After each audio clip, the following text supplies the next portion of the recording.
ان خواتین سے ہی آ کر بات کر لیں جو یہ اسلام آباد میں آئی ہوئی ہیں. اور ان خواتین کا معاملہ یہ ہے کہ پارلیمنٹ کے اراکین نے ان خواتین سے ملنے کی کوشش کی تو پتہ یہ چلا کہ ایک اہم وفاقی وزیر نے ان کو پیغام دیا کہ کسی سیکٹر کمانڈر نے انہیں فون کر دیا ہے اراکین پارلیمنٹ یہاں پر نہیں آ سکتے. یہ بلوچستان کی حوال یہ ہے. خیبر پختونخوا میں چلے جائیں تو خیبر پختونخوا کی ساری جو ریجنل اور مین سٹریم جماعتیں ہیں وہ بھی اسٹیبلشمنٹ کے ڈربے میں بند ہیں. انفارچونیٹلی انفارمیشن کا جو فلو ہے وہ وہاں سے بھی پورے طریقے سے نہیں آ رہا. اسی طرح آپ پنجاب میں چلے جائیں.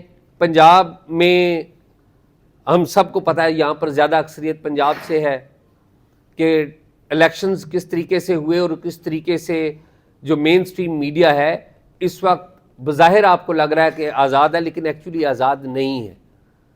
کاشف عباسی آف ایئر ہو گئے ہیں. کیوں ہوئے کسی کو پتہ ہے؟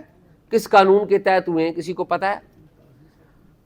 سمینہ ایک خاتون ہے لاہور سے تعلق رکھتی ہیں ہماری ساتھی, وہ آف ایئر ہو گئی ہیں. کسی کو پتہ ہے کہ وہ کیوں ہوئی ہیں؟ کس نے انہیں آف ایئر کر دیا ہے؟ حبیب اکرم. بالکل ایک لمبی لسٹ ہے. اور یہ بھی ایک بڑی بٹر حقیقت ہے کہ پیکا کو بھی ایک ہتھیار کے طور پر استعمال کیا جا رہا ہے. یہ بھی ایک حقیقت ہے کہ فیک نیوز بھی ہے, جھوٹ بھی بولتے ہیں بعض لوگ سیاسی جماعتوں کے کھٹولے میں بیٹھ کر کلکس لینے کے لیے. یہ بھی ایک حقیقت ہے. لیکن ڈیفیمیشن کا لا موجود ہے, آپ اس کو استعمال کر لیں.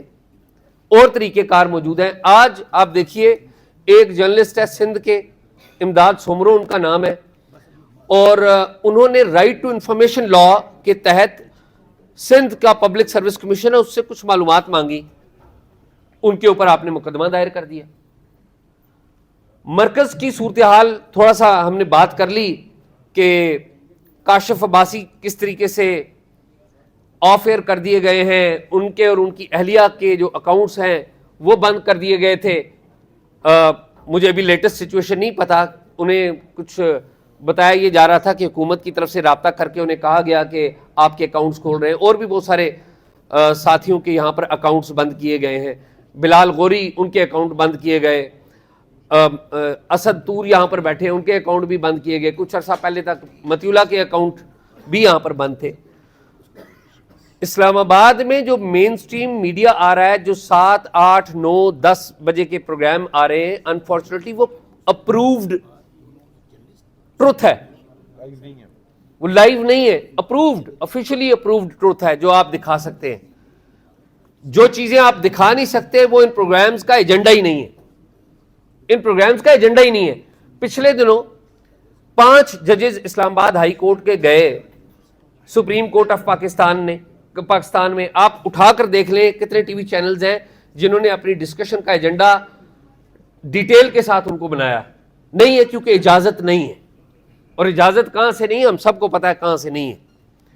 تو کہنے کا مقصد یہ ہے کہ میڈیا جو ہے وہ آزاد نہیں ہے, اور جو گھٹن ہے وہ تاریخ میں سب سے بدترین گھٹن ہے کہ ٹی وی چینلز ہیں لیکن خبر نہیں ہے.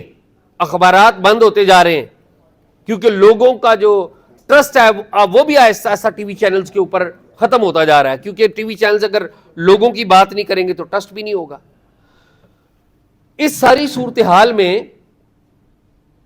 سلوشن کیا ہے؟ اور یہ بھی یاد رکھیے کہ یہ جو میڈیا کی آزادی کی ہم آج بات کر رہے ہیں, آج سے 3 سال پہلے بھی ہم یہی بات کر رہے تھے. خان صاحب کے دور میں بھی یہی بات کر رہے تھے, اور خان صاحب سے پیچھے نون لیگ کے دور میں بھی یہی بات کر رہے تھے. اور آج جو چھوٹے میاں صاحب کی حکومت ہے تو تب بھی ہم یہی بات کر رہے ہیں, کیونکہ بظاہر پرائم منسٹر کی کرسی پہ کوئی بیٹھا ہوتا ہے لیکن اصل میں اختیارات کسی اور کے پاس ہیں. جو لوگوں کی ریپرزینٹیٹو گورنمنٹس یہاں پر نہیں آ رہی.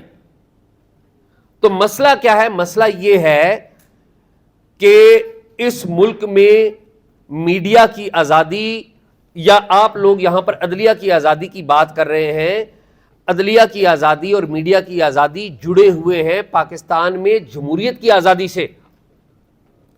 اور جمہوریت کو قید کیا ہوا ہے الیکشن کے پروسیس میں رگنگ سے. اور پھر آج آ کے ہم دیکھتے ہیں وکلا کی طرف کہ وکلا کوئی موومنٹ چلائیں گے, کوئی لیڈ کریں گے. ہم نے آخری وکلا موومنٹ چودھری اعتزاز احسن صاحب کی قیادت میں دیکھی, بڑی متحرک تھی. اس کا جو آغاز تھا وہ بڑا نیچرل تھا, انہوں نے بڑی اچھی اٹھان لی. لیکن بعد میں پتا چلا کہ جنرل کیانی پیچھے آ کے بیٹھ گئے ہیں, اور پھر بعد میں جو کچھ افتخار چودھری صاحب نے کیا وہ میرے اور آپ کے سامنے ہے. اس سے پیچھے چلے جائیں تاریخ میں تو جنرل یحییٰ خان کے خلاف بھی آواز اٹھی تھی, تو پتا چلا کہ گل حسن صاحب تھے پیچھے. اور ان سے پیچھے چلے جائیں تو جنرل ایوب خان کے خلاف ایک آواز اٹھی تھی, بڑی نیچرل آواز تھی. یونیورسٹی کے طلباء کا واقعہ ہوا اور اس کے اوپر چلی, اور بعد میں پتا چلا کہ اس کے پیچھے یحییٰ خان اور جنرل حمید ہیں.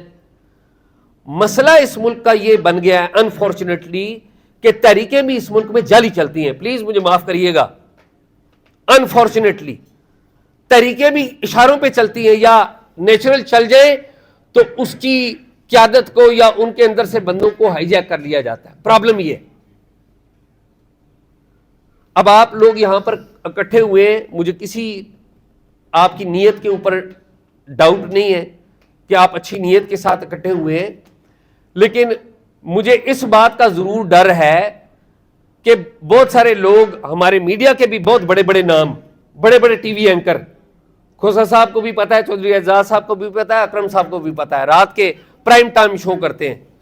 وہ آتے ہیں تو ادھر آ کے کھڑے ہوتے ہیں, اور شام ان کی کسی اور کے دفتر میں ہوتی ہے, رپورٹ کہیں اور وہ کر رہے ہوتے ہیں. اور مجھے ڈر یہ ہے چودھری صاحب, لاسٹ ٹائم آپ نے کچھ لوگ اکٹھے کیے تھے اور آپ کو بھی پتا ہے کہ وہ بعد میں جا کے مذاکرات کہاں پر کرتے رہے. مذاکرات پہ اعتراض نہیں ہے مجھے, بات چیت سے چیزیں حل ہوتی ہیں, لیکن وہ بعد میں جا کے کام کس کا, ایجنڈا کس کا نبھاتے رہے. تو میری تو صرف آپ سے گزارش یہ ہے کہ آپ جو کچھ بھی کریں اس ملک میں جمہوریت کو سٹرینتھن کرنے کی کوشش ضرور کریں, لیکن یہ نہ ہو کہ کسی اور جرنیل کا کھیل کھیل رہے ہو. اپنے ساتھیوں کو درست طریقے سے چنیں. اس ملک میں ہم جرنلسٹ نے آزادی اظہار کی بات کرنی ہے, ہماری لمیٹیشنز ہیں, اور ہماری لمیٹیشنز جو ہیں ہمارے انسٹیٹیوشنز کی, اور آپ کی جو لمیٹیشنز ہیں آپ کے انسٹیٹیوشن کی ہیں, جوڈیشری سے منسلک ہیں آپ. ہم سب کو اپنی لمیٹیشنز جو ہمیں اخلاقیات نے اور آئین پاکستان نے دی ہیں ان کے تحت رہ کر اپنے اپنے اداروں کے اندر صفائی کا کام بھی کرنا ہے, اور کالنگ سپیڈ سپیڈ بھی کرنی ہے. اور انفارچونیٹلی ہوا یہ کہ ایک پوری فوج ظفر موج میڈیا کے اندر بھی پیرالل کھڑی کی گئی اسٹیبلشمنٹ کی طرف سے. پوری فوج ظفر موج اسٹیبلشمنٹ کی طرف سے کھڑی کی گئی ہے, جو سوشل میڈیا پہ بھی بیٹھی ہے, جو ڈیجیٹل میڈیا کے اوپر بھی بیٹھی ہے, اور مین سٹریم ٹی وی چینلز کے اوپر بیٹھی ہوئی ہے. جب بھی آپ کوئی درست بات کرنے کی کوشش کریں گے, رول آف لا کی بات کرنے کی کوشش کریں گے, کانسٹیٹیوشنل سپریمیسی کی بات کرنے کی کوشش کریں گے, ٹرو ڈیموکریسی کی بات کرنے کی کوشش کریں گے, تو وہ جو پوری فوج ہے وہ آپ کے اوپر اٹیک کرے گی. اٹیک ہوتے رہتے ہیں, اٹیک سے گھبراتے نہیں ہیں جرنلسٹ, جو ٹرو جرنلسٹ ہو. لیکن سوال یہ ہے کہ یہ جو لیڈ کرنا ہے کسی بھی تحریک نے, اس لیڈرشپ کی جو قیادت ہے اور ان کی جو ٹیم ہے وہ درست ہے یا نہیں, ان کی سمت درست ہے یا نہیں, ان کا پلگ کہیں اور تو نہیں جڑا ہوا. تو میں تو صرف یہ کہہ کے آپ سے اجازت چاہوں گا کہ میڈیا بہت مسائل کا شکار ہے, اور انفارچونیٹلی میڈیا کے جو مسائل ہیں انہیں ہر سیاسی جماعت اپنے مقاصد کے لیے استعمال کرتی ہے. جب عمران خان صاحب کی حکومت تھی تو نون لیگ اور باقی جو جماعتیں ہیں وہ میڈیا کی جو آزادی ہے اس کی آزادی کی آواز کو اپنے حق میں ایکسپلائٹ کرتی رہی. اور عمران خان صاحب کے دور میں یہ متی اللہ بیٹھا ہوا یہاں پہ, اٹھایا گیا تھا متی اللہ, آج تک پوچھ لیں وہ اس کی تحقیقات ہوئی یا نہیں ہوئی, خان صاحب نے کروائی تھی یا نہیں کروائی تھی. اور اس کے بعد آج جن لوگوں کو اٹھایا گیا ہے یا بین کیا گیا ہے ان کی آواز جو ہے آج پی ٹی آئی والے بھی ایکسپلائٹ کر رہے ہیں, ان کی ظاہر معاملہ آج کل وہ بھی بڑے مسائل کا شکار ہے. لیکن جب ہماری سیاسی جماعتیں اقتدار میں آتی ہیں تو پھر یہ جمہوریت بھول جاتی ہیں، کیونکہ انفارچونیٹلی اقتدار میں یہ لوگوں کے ووٹوں کے ذریعے نہیں آ رہے، یہ اقتدار میں راولپنڈی اور جی ایچ کیو کے ذریعے آ رہے ہیں. تو یہ بہت بڑا مسئلہ ہے، اور اس سارے معاملے میں کچھ لوگوں کو امید کی کرن دیکھتا ہوں اور بڑا اچھا لگتا ہے. ایمان اور ہادی وکلاء میں مجھے اسلام آباد میں دیکھتا ہوں تو یہ دو نوجوان مجھے لیڈر لگتے ہیں. یہ دو نوجوان چوہے صاحب، مجھے یہ دو نوجوان آپ سب کے بھی لیڈر یہی لگتے ہیں، مجھے آپ سب لوگوں کے لیڈر بھی یہی لگتے ہیں. تو میں تو صرف یہ ریکویسٹ کروں گا کہ فریڈم آف ایکسپریشن اور فریڈم آف میڈیا یہ لنکڈ ہے. پاکستان میں جمہوریت کی صحت سے، جمہوریت کی صحت خراب ہوئی ہے تو عدلیہ کی صحت بھی خراب ہے، میڈیا کی صحت بھی خراب ہے. تو مہربانی کر کے جمہوریت کی صحت کے لیے کچھ کریں، اور جمہوریت کی صحت کے لیے جو ڈاکٹرز ہیں انہیں راولپنڈی سے نہ لیجیے گا، مہربانی کریے گا ڈاکٹرز ٹھیک لیجیے گا. بہت شکریہ.